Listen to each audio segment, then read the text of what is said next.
আজ বানিয়েছিলাম চিলি চিকেনের জন্য 500 গ্রাম বোনলেস চিকেনকে ভালো করে ধুয়ে হাফ পাতিলেবুর রস, 1 চামচ নুন, 1 চামচ করে আদা রসুন বাটা, 2 চামচ ধনে গুঁড়ো জিরে গুঁড়ো, 1 চামচ tomato sauce, chilli sauce, half চামচ সয়া সস, একটা ডিম আর 4 চামচ কর্নফ্লাওয়ার দিয়ে ভালো করে মেখে 1 ঘন্টা রেখে দিলাম। 1 ঘন্টা পর কড়াইয়ে তেল গরম করে ম্যারিনেট করা চিকেনগুলো একটু ভালো করে ভেজে নেব।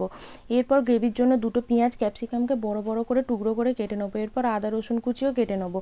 এরপর কড়াইয়ে তেল দিয়ে তাতে আদা কুচি, 5টা গোলমরিচ থেঁতো করে, শুকনো লঙ্কা আর এলাচ দিয়ে পেঁয়াজ আর ক্যাপসিকাম কুচিগুলো দিয়ে একটু নুন দিয়ে সেদ্ধ হতে দিলাম। একটু সেদ্ধ হয়ে এলে রসুন কুচি, 5টা কাঁচা লঙ্কা দিয়ে দিলাম। এরপর 4 চামচের মতো টমেটো সস, 2 চামচ চিলি সস, 1 চামচ সয়া সস দিয়ে একটু নেড়ে চেড়ে কিছুক্ষণ ঢাকা দিয়ে রাখলাম। ঢাকা খুলে চিকেনগুলো একটু 10 মিনিট নেড়ে চেড়ে আবার ঢাকা দিয়ে দিলাম। চিলি চিকেনের গ্রেভিটা ঘন করার জন্য 2 চামচ কর্নফ্লাওয়ার গুলে চিকেনটা নরম হয়ে এলে তার উপর ঢেলে দিলাম। তারপর একটু চিনি দিয়ে কিছুক্ষণ ঢাকা দিয়ে রাখলাম।